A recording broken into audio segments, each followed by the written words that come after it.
नमस्कार, दिव्या हिमाचल टीवी देख रहे हैं आप। मैं हूं आपके साथ शकील कुरैशी, शिमला से लाइव बुलेटिन में जुड़े हैं हिमाचल प्रदेश की प्रमुख खबरों के साथ। तो आज राज्य में क्या कुछ नया रहा है, क्या कुछ खास है, इसकी जानकारी हम आपसे इस बुलेटिन में साझा करेंगे। दीपावली के अवसर पर किस वर्ग को क्या तोहफे सरकार की तरफ से मिले हैं, इसकी जानकारी भी आपको देंगे। किसे पेंशन नहीं मिली, ये भी बात करेंगे। स्कूली शिक्षा की बात करेंगे। स्ट्रीट वेंडर पॉलिसी में बड़ा फैसला सामने आ रहा है, उसकी भी जानकारी आपको देंगे। एचआरटीसी की कमाई बढ़ी है क्योंकि त्योहारी सीज़न है और एचआरटीसी भी अच्छी कमाई इस सीज़न में कर रहा है, उसकी भी बात आपसे करेंगे।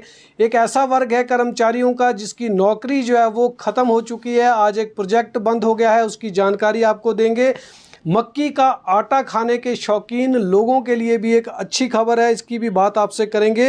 वनखंडी जू की बात है। प्रियंका गांधी शिमला में हैं और कुछ हादसों की भी खबरें हमारे पास है, जिसकी जानकारी हम इस बुलेटिन में आपसे साझा करेंगे। तो शुरुआत हम दीपावली के मौके से करेंगे, क्योंकि दीपावली का शुभ अवसर है और इस मौके पर सरकार जो है वो सभी वर्गों को तोहफे दे चुकी है। आज मुख्यमंत्री सुखविंदर सिंह सुक्खू बच्चों के पास गए, उन बेसहारा बच्चों के पास जिन्हें चिल्ड्रन ऑफ स्टेट का जो है वो दर्जा यहाँ पर दिया गया है, उनके साथ उन्होंने दीपावली की पूर्व संध्या पर दिवाली का ये त्यौहार मनाया। उन्हें गिफ्ट बांटे, पटाखे दिए और उनके साथ बहुत समय जो है वो उन्होंने बिताया। आज मुख्यमंत्री उनके बीच में थे, पिछले साल की तरह ही। तो मुख्यमंत्री ने पिछले साल बड़े ऐलान जो है वो इस दौरान किए थे, लेकिन इस बार भी कुछ ऐलान वो कर सकते हैं, इसकी उम्मीद सभी लोगों में जगी हुई है। तो आज मुख्यमंत्री इस मौके पर जो है वो गए थे बच्चों के संग दीपावली मनाने के लिए। और ये आपको बता दें, मशोबरा में बालिका आश्रम है, वहाँ पर मुख्यमंत्री थे। अभी कुछ ही देर पहले वहाँ से उनका काफिला जो है वो रवाना हुआ है। उसके बाद वो नारी सदन गए थे, नारी सदन से अब वो टुट्टीकंडी स्थित बाल आश्रम में जो है वो जा रहे हैं। बाल आश्रम में भी बच्चों के साथ वो मिलेंगे, उन्हें गिफ्ट देंगे और उसके साथ उन्हें मिठाइयाँ आदि जो है वो वितरित करेंगे। तो मुख्यमंत्री का ये कार्यक्रम है। और आपको बता दें, कल मुख्यमंत्री सुखविंदर सिंह सुक्खू शिमला में ही दीपावली मनाएंगे। ओक ओवर में उनकी दिवाली जो है वो मनाई वहाँ पर जाएगी, परिवार संग वो वहीं पर होंगे और उनके समर्थक और प्रदेश के जो दूसरे नेता हैं वो वहाँ पहुँचेंगे। आज की अगर हम बात करें तो आज भी बड़ी संख्या में अधिकारी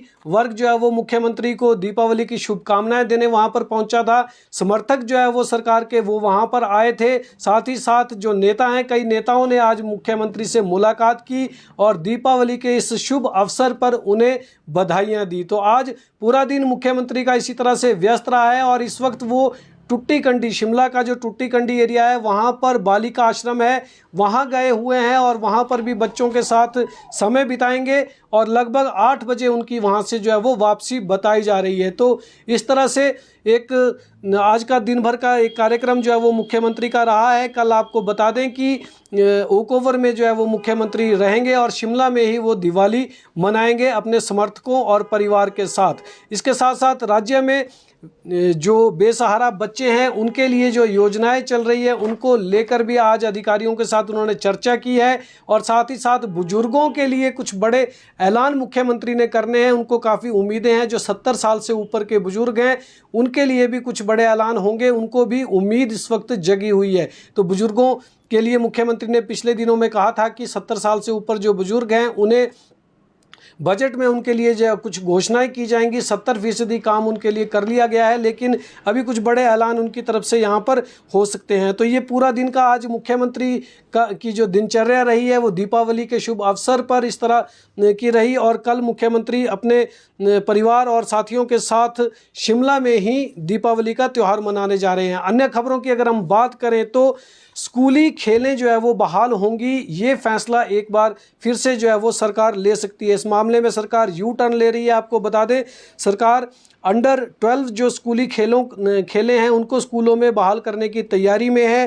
पहले इन खेलों को जो है वो यहाँ पर रोक दिया गया था, मगर दोबारा से इनका आयोजन यहाँ पर करने की सोची जा रही है। लेकिन सवाल इसमें ये खड़ा हो रहा है कि एक तरफ जब शिक्षा की रैंकिंग में हिमाचल प्रदेश लगातार पिछड़ रहा है और उसके पिछड़ने से जो है वो एक चिंता का सबब यहाँ पर बन चुका है। दूसरी तरफ इस तरह की स्कूली खेलों के आयोजन जो है वो इस महीने में किए जाएंगे, जबकि हिमाचल की रैंकिंग को सुधारने के लिए परख सर्वेक्षण अभी होना शेष है और 4 नवंबर को परख सर्वेक्षण के तहत परीक्षाओं का आयोजन होगा, तो बच्चे उसमें भी बिजी रहेंगे। लेकिन दूसरी तरफ अगर स्कूली खेलें अभी बहाल हो जाती है, जिनको इसी कारण से पहले बंद किया गया था, तो थोड़ी सी दिक्कत इसमें जो है वो ज़रूर हो सकती है। इस तरह की संभावना यहाँ पर देखी जा रही है। स्ट्रीट वेंडर पॉलिसी की हम बात करेंगे। हम आपको बता दें कि हिमाचल प्रदेश में भी स्ट्रीट वेंडर पॉलिसी का जो है वो निर्माण यहाँ पर किया जा रहा है। इसके लिए सरकार ने विधानसभा की एक कमेटी बनाई हुई है और ये कमेटी जो है वो अपनी सिफारिशें सरकार को देगी। उत्तर प्रदेश में ये मामला सामने आया था स्ट्रीट वेंडर्स के नाम लिखने का, उसके बाद सुप्रीम कोर्ट ने इस पे जो है वो डिसीजन अपना दिया है। उसमें कहा है कि वो नाम लिखना कोई ज़रूरी इसमें जो है वो नहीं है। तो ऐसे में हिमाचल प्रदेश कैसे नाम लिखेगा, ये भी एक सवाल यहाँ पर खड़ा हो रहा है। तो स्ट्रीट वेंडर पॉलिसी में इस तरह का प्रावधान करने की जो है वो सोची जा रही है कि नाम लिखने की बजाय किसी भी स्ट्रीट वेंडर का जो रेडी और फड़ी जो है यहाँ पर चला रहे हैं, उनका नाम लिखने की बजाय उनके बैच नंबर या फिर उनका पंजीकरण नंबर यहाँ पर जो है वो दर्शाया जाए। तो इस तरह की बात कही जा रही है। और आपको बता दें, पिछले दिनों संजौली मस्जिद एक बड़ा विवाद यहाँ पर हुआ है। मस्जिद को के जो अवैध हिस्सा है उसको गिराने के आदेश भी यहाँ पर हो चुके हैं और काफ़ी बड़ा मसला यहाँ पर ये बना था। उसके बाद स्ट्रीट वेंडर्स पॉलिसी जो है वो बनाने की यहाँ पर सरकार ने सोची और एक बड़ा मामला जो है वो सामने है। इसके लिए कमेटी का गठन यहाँ पर किया गया है। तो जल्दी ही ये कमेटी अपनी सिफारिशें देगी। जो उद्योग मंत्री हैं प्रदेश के हर्षवर्धन चौहान, उन्होंने बताया है कि जल्दी ही सिफारिशें जो है वो कैबिनेट को सौंप दी जाएंगी। और अभी एक बैठक जो है वो आने वाले दिनों में स्ट्रीट वेंडर कमेटी जो बनाई गई है उसके लिए उस कमेटी की बैठक होगी और उसके बाद सिफारिशों पर चर्चा होगी। इसमें आम जनता से भी जो है वो सुझाव यहाँ पर लिए जा रहे हैं।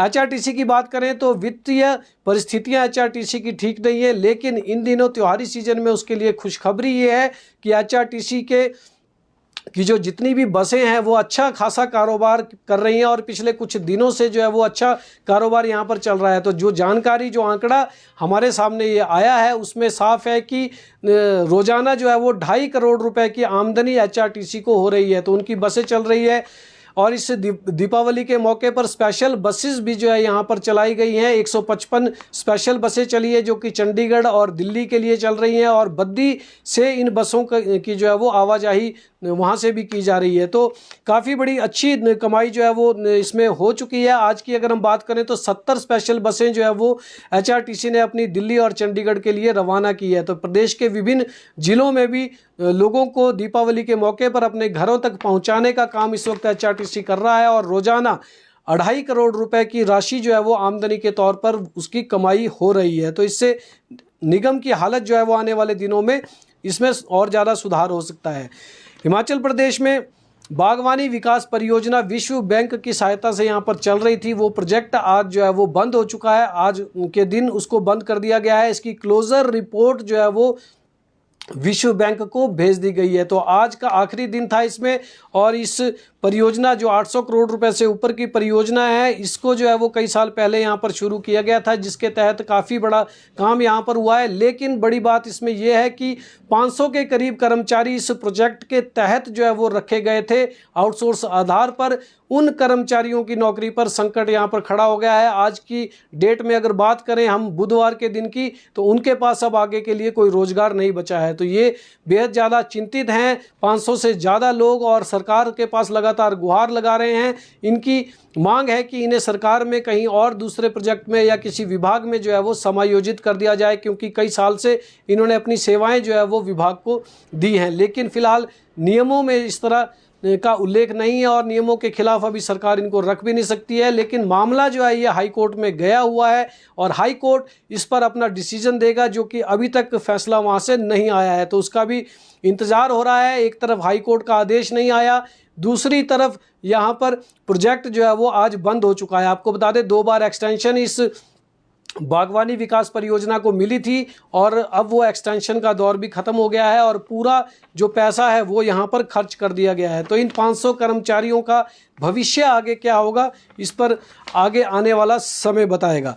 सरकार अपने डिपुओं में, जो राशन के डिपो हैं उसमें मक्की का आटा भी बेचेगी। ये एक बड़ी खबर है हिमाचल प्रदेश के उन किसानों के लिए जो कि प्राकृतिक खेती कर रहे हैं, और प्राकृतिक खेती से उत्पादित जो मक्की है उसकी खरीद जो है वो सरकार ने शुरू कर दी है। आपको बता दें, कृषि महकमे का जो प्राकृतिक खेती विंग है वो मक्की की खरीद इन दिनों जो है वो किसानों से कर रहा है, और लगभग 100 मीट्रिक टन मक्की जो है उनसे खरीद ली गई है। इस मक्की की पिसाई जो है वो सरकार करवा रही है 15 मिलों में, और सर्टिफिकेशन जो है वो इसकी मक्की की वो नौणी विश्वविद्यालय में की गई है। तो आने वाले दिनों में जो राशन के डिपो हैं सिविल सप्लाई के, उन कॉरपोरेशन के जो डिपो हैं उनमें मक्की का आटा भी मिलेगा। 5 किलो और 10 किलो की पैकिंग में ये आटा जो है वो लोगों को दिया जाएगा। तो मक्की की रोटी और सरसों का साग खाने के जो इच्छुक लोग हैं और जो उसे पसंद करते हैं उनके लिए ये अच्छी खबर है कि उन्हें बिना केमिकल का, यानी केमिकल रहित जो आटा है मक्की का, वो आने वाले दिनों में सरकारी डिपो में उपलब्ध होगा। तो 5 किलो और 10 किलो की पैकिंग में जो है ये उनको मिल पाएगा। पेंशन की बात करें तो सरकार ने प्रदेश के सभी कर्मचारियों को वेतन की अदायगी 28 तारीख को की, और पेंशन की घोषणा भी सरकार ने की थी, लेकिन एचआरटीसी के पेंशनर जो है इससे वंचित रह गए हैं। आज भी ये सूचना हमें अभी मिली है थोड़ी देर पहले भी कि अभी तक उनके खाते में पेंशन नहीं आई है। ऐसा इसलिए हुआ है, हम आपको बता दें, क्योंकि एचआरटीसी ने सरकार से 60 करोड़ रुपए की डिमांड की थी, लेकिन वो 55 करोड़ रुपए ही मिले, और उससे जो है वो पेंशन की अदायगी नहीं होनी थी। तो ऐसे में 5 करोड़ रुपए की और डिमांड एचआरटीसी ने सरकार से की थी, वो अभी मंजूर नहीं हो पाई है। इसलिए पेंशन जो है वो इन कर्मचारियों, इन सेवानिवृत्त कर्मचारियों के खाते में आज भी नहीं आई। इससे इनमें नाराजगी जो है वो काफ़ी ज़्यादा बढ़ गई है। उधर केंद्र सरकार ने हिमाचल प्रदेश को लगभग 18 करोड़ रुपए के तोहफे यहाँ पर दिए हैं। खासकर कुल्लू, मनाली और चंबा में जो है वो सड़क और पुलों के निर्माण के लिए ये राशि जो है मंजूर की गई है। इसमें कुल्लू के लिए 10 करोड़ रुपए मंजूर हुए हैं, मनाली के लिए 5 करोड़ रुपए और चंबा के चुवाड़ी क्षेत्र के लिए 3 करोड़ रुपए की राशि जो है वो मंजूर की गई है। इस पैसे से, केंद्र सरकार के इस पैसे से वहाँ पर सड़कों और पुलों की रेस्टोरेशन का जो कार्य है वो आगे बढ़ाया जाएगा। आपको बता दें, ये राशि जो है वो स्टेट डिजास्टर रिलीफ फंड के तहत केंद्र सरकार ने जारी की है, और प्रदेश के लोक निर्माण मंत्री विक्रमादित्य सिंह ने इसकी जानकारी आज साझा की है। तो इस तरह से रेस्टोरेशन कार्य कुल्लू, मनाली और चंबा के चुवाड़ी में इस पैसे से किए जाएंगे। वही वनखंडी जो जू बन रहा है हिमाचल प्रदेश में, एक बड़ा जू बन रहा है और इसका एशिया में जो है वो बड़ा नाम होगा आने वाले समय में, तो उसको लेकर भी आज एक खबर है कि उसे अप्रूवल मिल गई है। देहरा में इस जू का जो है वो निर्माण किया जा रहा है, और इसे इंडियन ग्रीन बिल्डिंग काउंसिल ने प्रमाणीकरण का जो अपना सर्टिफिकेट है वो आज जारी कर दिया है। इसकी जानकारी मुख्यमंत्री सुखविंदर सिंह सुक्खू ने दिया, और उन्होंने बताया है कि 230 करोड़ रुपए की लागत से ये जू तैयार किया जा रहा है, और 25 हेक्टेयर क्षेत्र में इसका जो है वो फैलाव होगा। तो मुख्यमंत्री ने कहा कि कांगड़ा को पर्यटन राजधानी बनाने की दिशा में सरकार का यह एक बड़ा कदम है। जू में जानवरों के 34 बेड़े होंगे और 73 प्रजातियों के अलग अलग जानवर जो है यहाँ पर रखे जाएंगे। तो आने वाले समय में वनखंडी का जू हिमाचल प्रदेश में लोगों के लिए, पर्यटकों के लिए एक बड़ा आकर्षण का केंद्र बनेगा।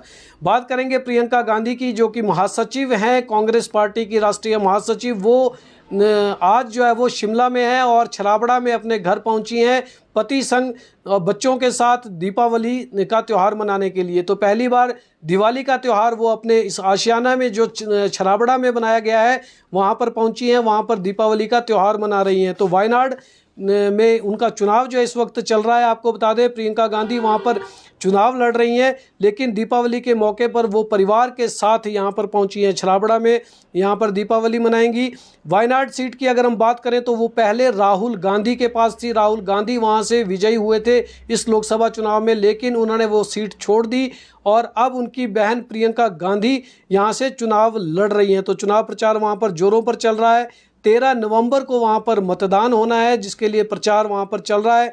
23 नवंबर को इस चुनाव का परिणाम भी सामने आएगा। तो वायनाड में प्रियंका गांधी के सामने भारतीय जनता पार्टी और मार्क्सवादी कम्युनिस्ट पार्टी CPI-M के जो है वो प्रत्याशी चुनाव लड़ रहे हैं। तो फिलहाल दिवाली मनाने के बाद प्रियंका गांधी वापस जो है वो चुनावी मैदान में उतरेंगी और वायनाड में अपनी जीत सुनिश्चित करने के लिए जो है वो जोर लगाएंगी।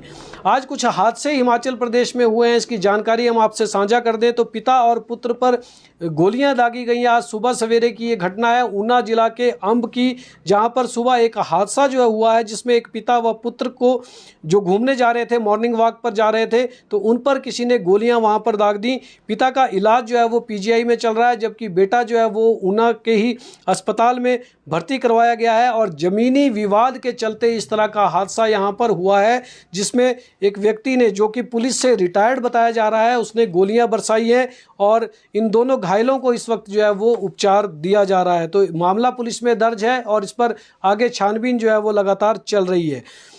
बीड़ बिलिंग की बात करें तो कांगड़ा जिला के बीड़ बिलिंग में पैराग्लाइडिंग का वर्ल्ड कप चल रहा है और विदेशी पायलट यहां पर आए हुए हैं, लेकिन इस बीच एक हादसा यहां पर हुआ था, एक पायलट के साथ उसकी मौत हो गई थी। और आज एक और हादसा सामने आया है कि बिलिंग में बेल्जियम के पायलट के पैराग्लाइडर के क्रैश होने से मौत के बाद आज एक और मामला जो है वो एक अन्य हादसा एक दूसरे पायलट के साथ हुआ, जो कि रूस का एक पायलट है और बताया जा रहा है कि उसकी मृत्यु जो है वो हार्ट अटैक से हुई है। रात को वो अपने कमरे में सोने के लिए गया, लेकिन सुबह वो जागा नहीं। तो पुलिस इस मामले में छानबीन कर रही है और ये दूसरे घटना है यहाँ पर, जो बीड़ बिलिंग में पैराग्लाइडिंग का जो ये आयोजन यहाँ पर किया जा रहा है उसमें ये दूसरी घटना पेश आई है।